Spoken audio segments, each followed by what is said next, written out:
every writer that I know struggles with writing. Every writer I know hates writing and loves having written. Every writer I know loves the final product. Yeah. Every writer I know loves it when other people connect with their work. Every writer I know has deep anxiety when they have to sit down and face the blank page. But it doesn't have to be permanent. You know, I mean, what you were talking about with walking. There is a direct connection between movement, breath. Walking is like meditation, you know, like breathing is like meditation. Taking a shower, being with water, washing, cleansing yourself is like a meditation. Like sometimes when we do things that are very repetitive, doing the dishes, you know, that's it. You do something very mundane, very repetitive, where your body is in motion, and it's like literally your brain forgets its anxiety, and then suddenly the words come, you know?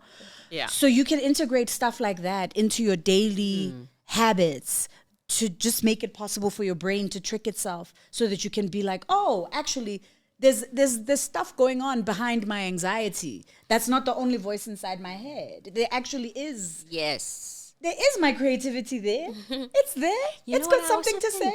I also think that school teaches us what to think. Yeah.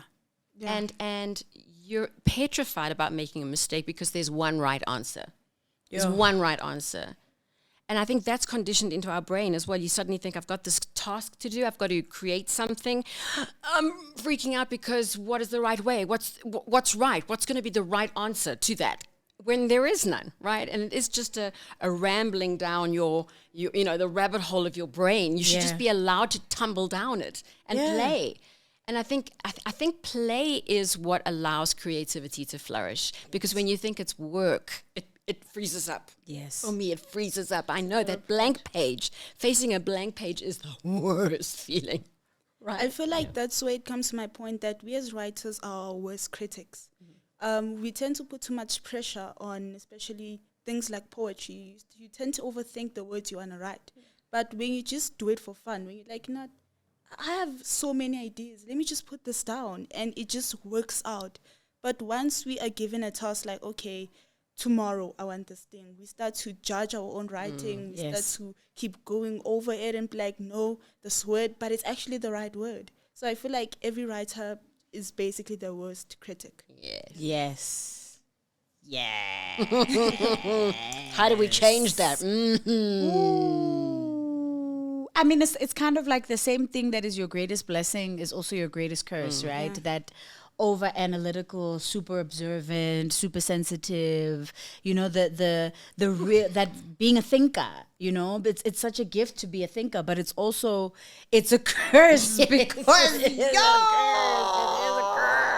you can spend time just analyzing yourself and scrutinizing yourself and all your flaws, which I think is the absolute worst, you know? Yeah. Even the world, like, I mean, yes, we're going through like this dark time and all this crazy stuff is happening, but there's still beauty in the world, you know?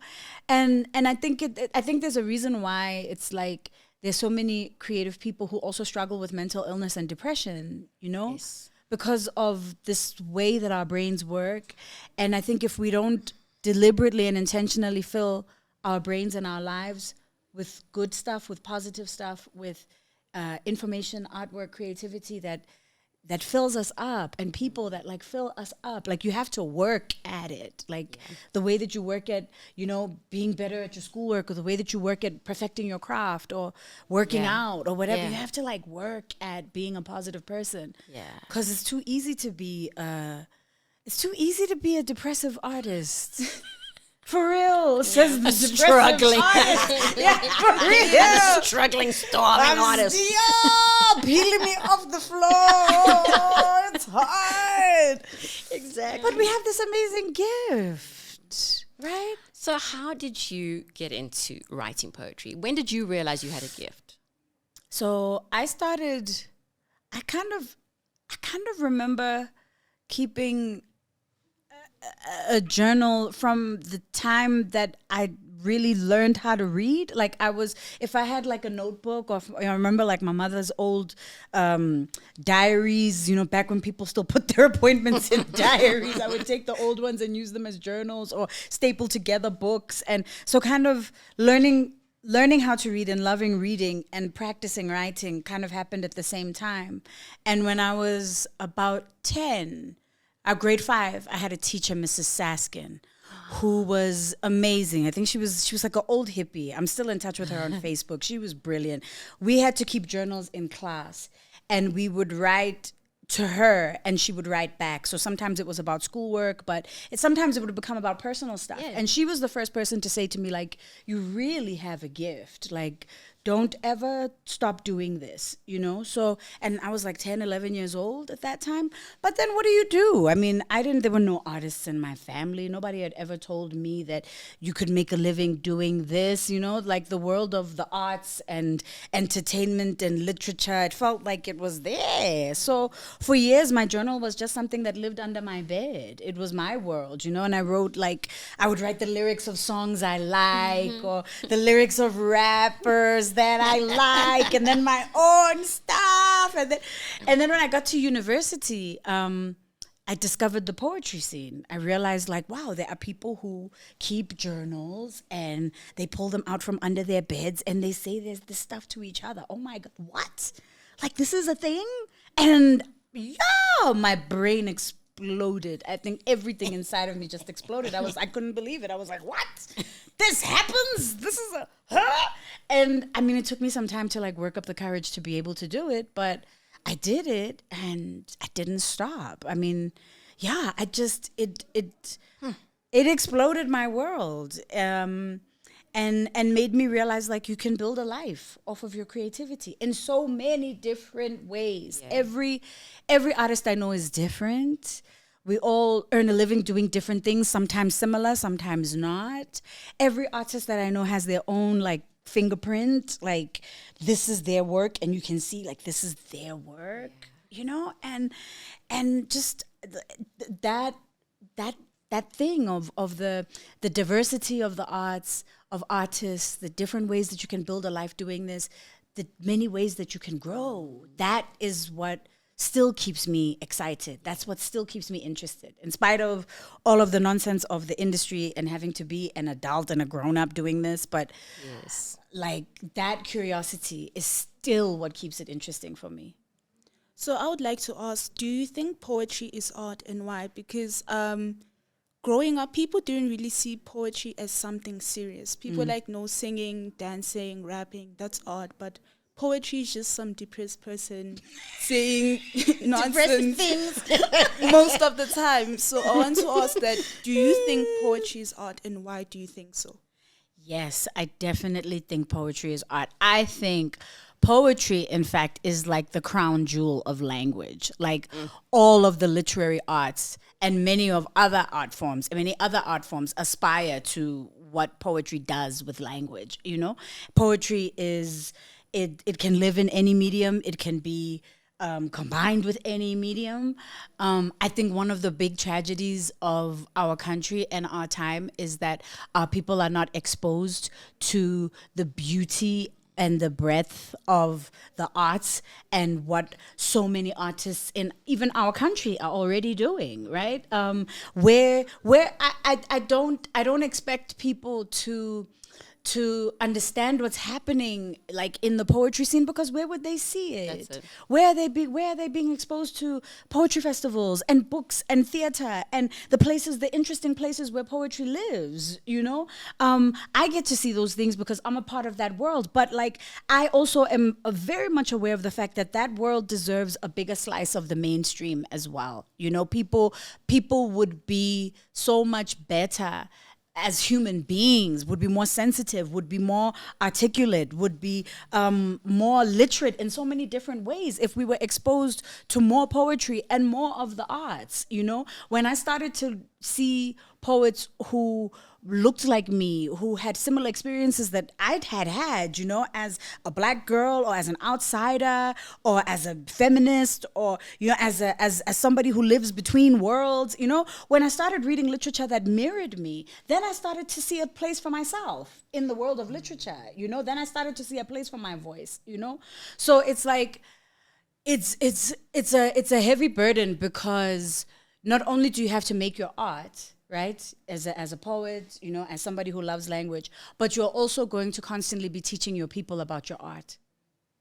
You know, but then the good thing is that people know what's good and what's not, like intuitively.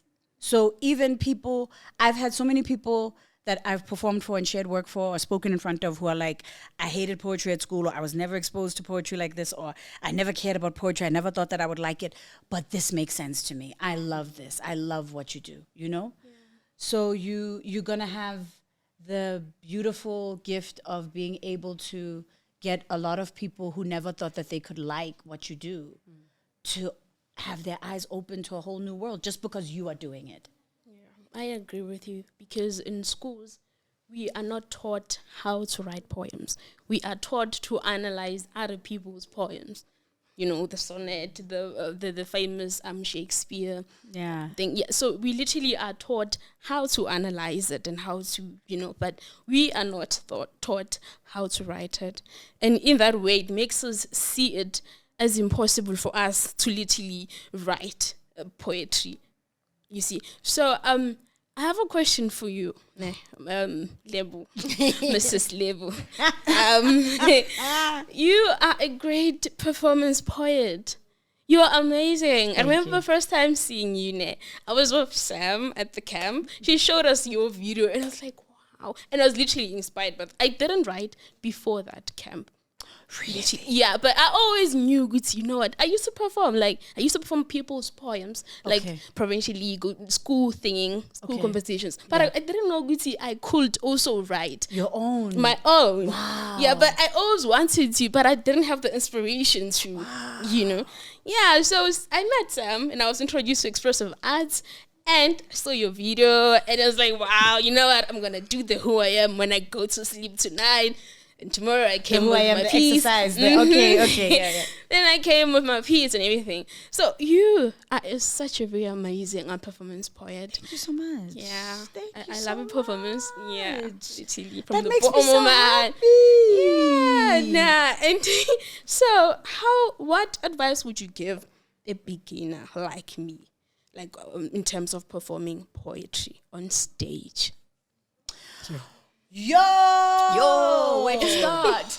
Where do you even start? It's been a lifetime for you, right? I know, my gosh. Okay, so let me see if I can share my greatest hits, right?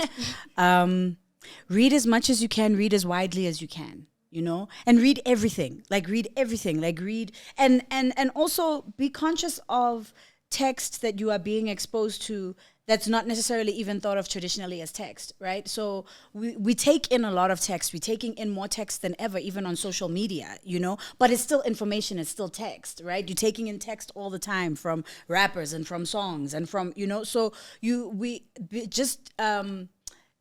be more mindful about what you're already taking in and deliberately try to take in more that comes from different places, unexpected places. And then also with everything that you take in, try to be conscious of the fact that that is coming from a particular perspective, a particular worldview, right? So all the information that we receive is information that's created by somebody, right? That's disseminated, sent out by somebody else, right? Who are those people? Why do those people want to be on my Instagram feed right now? What do they get out of me consuming them right now? Who's this person who wants me to understand this war in this way? Who's this person who wants me to understand this story of load shedding in this way? You know, start to think about perspective, because when you start to see all the different perspectives around you, then you can also start to think more about what your own perspective is in the sea of perspectives. Perspectives is a title for a poem. Right. And then there's a great book by Julia Cameron called The Artist's Way. I think we've spoken a million times about The Artist's Way. I keep coming back to that book because just the basics in that book are like lifelong lessons. She talks about journaling every day, you know, spending 30 minutes journaling and like free form writing. So don't worry about punctuation, don't worry about spelling, don't worry about language even. Just write, just get it down. It's a way of like almost like dumping, because as I think as writers, as creatives, there's a lot going on in our brains all the time. Sometimes you need to just dump like that first wave of thoughts or the superficial stuff to get at what it is that you really want to say, you know? So journaling and also going on an artist date with yourself. So something cool, interesting, fun, creative that you want to do purely for your creativity. Sometimes it's a movie that you want to watch or a series that you want to watch or an album that you've been meaning to listen to or somebody's EP just dropped and I haven't had a chance to listen to it all week. I'm going to make a date with myself and listen to it, you know? But something that is purely just an indulgence for your creativity. And there's a sense of when you're doing those artist dates, it's to bring your full presence to it. Because when you know that you're doing that, I've got an hour to spend with myself today, then you suddenly are in it in a very different way. So you'll listen to the music differently, right? Or even if you're just taking a walk, you know, you'll suddenly become very present about how you're walking. Yes. And it's all that kind of stuff that makes you just go, oh, start getting these great ideas, right? There's something that she says as well, that morning pages is you... Morning pages, morning that's what she calls them, yes. Is you almost communicating to your higher self, and the artist date is receiving from your higher self. Oh, that's nice. So it's this beautiful, you know, receptive really and giving kind of cycle that happens, feeds your artistic soul. Just to touch on what you said, Ma, about the whole music thing, I find Lauryn Hill amazing. Yeah, like, she's I just find amazing. myself listening to the miseducation of Lauryn Hill like a lot. Over and over and over and over again. To what she's saying. Yes. And to touch on what Mariah said, that I hate analyzing poetry at school. It's bad. Like, I don't But do you hate analyzing or do you hate the poetry that you're analyzing? I hate analyzing. Okay. It's the fact that I don't understand a thing. But if somebody said analyze Lauryn Hill, you'd be able to do that. Yeah. So it's the poems. So it's the poems. Yeah, it means they choose the wrong poems, honestly. Cause they choose the wrong they bad, honestly. It's rare that I find myself enjoying a poem that we do at school. Wow. And they somehow expect you, just because you do poetry, to be able to analyze a poem. And they're like, I do not know how to do any of this. So are there songs or series or movies or other kinds of content that you consume that you kind of experience the same way you experience poetry or the way you would like to experience poetry? Yeah, there are actually a lot. Like what inspires you both? What are you both into right now? For me, it's music. Okay. When I feel like writing, I usually listen to music because I feel like that's where I can get more of a connection. Like even... Actually, most of my poems come from music. Like, I find my favorite song, and especially if it has to do something that has to do with my story, I'm just able to, like, write, like, 5 minutes is a lot of time. Wow. Just jot down everything I need to, honestly. Wow. This is called a round of applause. Very, very good. Very good. And you, Mariah? What are you into? Like, what inspires you? What fills your heart up in the way that poetry does? I mean, it's simply my emotions. I don't listen to anything. I want quietness because once I start listening to something, like I easily get distracted. Literally, Okay. yeah. Okay. So I have to. It has to be quiet, the environment that I'm in. Or I also can, like, you know what you spoke about, the stanza a day, something that you spoke about. Yeah, I also do that when there are people or when I'm not feeling okay and there's a lot of people and they're all happy and I'm all happy. So I put down that stanza down, even with their noise, I can do that. But when I'm like, when I'm writing at home, it has to be quiet. I cannot listen to any music. Yeah. And I agree with her, yes, because at school, the poems we do not relate to. I didn't relate to any of the poems that I was analyzing at school. Literally, I couldn't even understand what I was saying. I was analyzing it, for grades because I have to. It's an exam. That's so crazy. How can that still be a problem in 2023? Because that was the same issue I had. It was the exact same issue that I had at school. I was like, I don't think I saw myself as a poet because I didn't see myself in this that we were being asked to analyze, and I loved Shakespeare and I still love Shakespeare, but I was like, no, I didn't see the connections between, I don't know, like Shakespeare and Lauryn Hill and the stuff that I was actually reading that I thought was really interesting, That's terrible. Schools. And that's sad, really. Hey, It and is. especially when there's so many incredible contemporary poets, there's so much interesting stuff that's happening in literature and in the arts right now. Like, and I mean, there's so many vibrant artists like here in South Africa who are doing critical, interesting stuff that you guys would love. Like, how is this not making its way in front of you? This is like... So this is a note to educators and the entire education department. Yes, please.